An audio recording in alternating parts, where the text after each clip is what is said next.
तो Delhi AIMIM party को लेकर के एक बहुत ही बड़ी खबर निकल कर आ रही है। अगर आज तारीख की बात करते हैं तो 30 जनवरी 2025 की तारीख है और आज सुबह सुबह यह खबर निकल कर आई है ओखला विधानसभा से, जो एमआईएम पार्टी के उम्मीदवार है जनाब शफाउर रहमान को लेकर के जेल से वो भी बाहर निकल चुके हैं। जो उनको कस्टडियन जो पैरोल कोर्ट की तरफ से दिया गया है, तो वो पैरोल के ऊपर वो बाहर निकल चुके हैं, पुलिस के निगरानी में रहेंगे और वो चुनाव प्रचार के लिए उनको जेल से बाहर निकाला गया है। आप यहाँ पर तस्वीरों में देख सकते हैं जो एआईएमआईएम पार्टी के उम्मीदवार है शफाउर रहमान, जो कि जेल से बाहर निकल चुके हैं और वो लगभग 5 दिनों के लिए पैरोल पर बाहर रहेंगे। जिस तरीके से ताहिर हुसैन साहब को डेली जेल जाना होगा, जेल से आना होगा, उसके हिसाब से अगर बात करते हैं तो शफाउर रहमान को बहुत बड़ी राहत है कि ये अपने घर को जा सकते हैं। और ताहिर हुसैन साहब वो अपने घर को नहीं जा सकते, वो शाम को जेल जाएंगे, लेकिन ये अपने घर को जा सकते हैं। शफाउर रहमान के लिए एक बड़ी राहत वाली खबर है। और सबसे बड़ी खबर ये है कि वो चुनाव प्रचार के लिए पहुंच चुके हैं, लोगों के बीच पहुंचे। सबसे पहले वो पार्टी दफ्तर पहुंचे ओखला के भीतर, उसके बाद से दफ्तर से निकलने के बाद उन्होंने कुछ स्पीच दिया, लोगों का शुक्रिया अदा किया और लोगों से ये कहते हुए वो जोरों शोर से कहते हुए सुने गए जोशो खरोश के साथ कि जिस तरीके से मैंने पिछले कई सालों में लड़ाई लड़ी है, आगे भी हमारी लड़ाई जारी रहेगी, चाहे हम जेल के भीतर रहे या जेल से निकले, हम मरते दम तक ये लड़ाई लड़ते रहेंगे। बात ये नहीं है कि हम जेल के भीतर है, बात यह है कि मुसलमानों को दबाया जा रहा है, मुसलमानों को दरकिनार किया जा रहा है।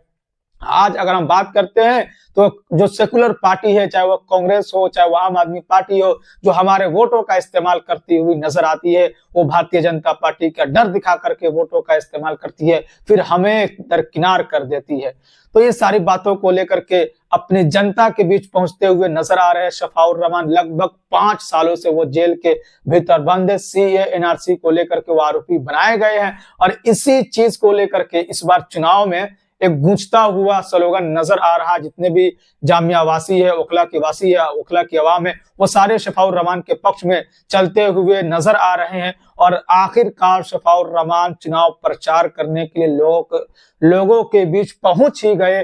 कोर्ट ने उनको अंतरिम एक तरीके से बोल सकते हैं राहत दी है, पैरोल दी है, कस्टडी के भीतर वो रहेंगे, पुलिस की निगरानी में रहेंगे, इसको कस्टोडियल पैरोल कहा जाता है। तो अभी आप यहाँ पर देख सकते हैं कि पुलिस की निगरानी में ही ये चुनाव प्रचार कर रहे हैं, लोगों से बातें करते हुए नजर आ रहे हैं, गली में जाकर लोगों से मिलते हुए नजर आ रहे हैं, अपनी बातों को लोगों तक पहुंचाने का काम कर रहे हैं कि हमें आप वोट क्यों दे और हमें क्यों ना दे, मतलब जो भी रीजन है, कारण है, वो बताने की कोशिश कर रहे हैं। और अलग अलग जो पार्टी है, चाहे आम आदमी पार्टी हो या कांग्रेस हो, और 10 साल से जो विधायक है आम आदमी पार्टी के ओखला से, उसने 10 सालों में कितना काम किया उनको गिनाते हुए नजर आ रहे हैं।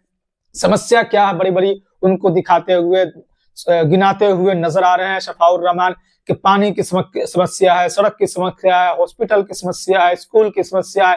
ये सारी समस्या जो कि पिछले कई सालों में पूरा नहीं किया जा सका, इस चीज को लेकर के हमें वोट करने की जरूरत है, न कि भाजपा के डर की वजह से हमें वोट करने की जरूरत है। हमेशा जो सेकुलर पार्टी है वो भाजपा के डर को दिखा करके वोट हासिल कर लेती है, लेकिन फिर बाद में हमें वो दरकिनार कर देती है। उन्होंने खुले तौर पर कहा कि जो 5% है, 3% है, 10% है, उनकी सुनवाई होती है, उनकी वोटों की अहमियत है, उनको लेकर के लोग सीरियस होते हैं। लेकिन जिसकी आबादी 15% है, 20% है, मुसलमानों की आबादी 18 से 20% है, उनकी कोई अहमियत नहीं, उनको कोई तवज्जो नहीं देता। बस उनको एक डर दिखा दिया जाता है भारतीय जनता पार्टी का, और डर की बुनियाद पर वोट हासिल करने में वो सफल हो जाते हैं। लेकिन कब तक डर की बुनियाद पर, भारतीय जनता पार्टी के डर की बुनियाद पर हम लोग वोट करते हुए नजर आएंगे? अपनी तालीम के लिए, अपनी हॉस्पिटल के लिए, अपनी एजुकेशन को लेकर के हम लोग जागरूक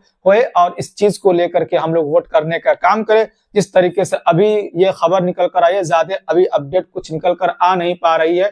अभी जैसे जैसे वो लोगों से मिलेंगे, कहाँ कहाँ जाएंगे, क्या उनका शेड्यूल रहेगा, वो जो भी चीज शफाउर रहमान को लेकर आएगी, अभी फिलहाल यही खबर है कि वो ऑफिस दफ्तर जो है ओखला के भीतर एमआईएम पार्टी का, वहां पहुंचे, वहां लोगों से मिलने का काम किया गया उनकी तरफ से। वहां पर जो आजू बाजू के गलियों में जाकर वो लोगों से मिले।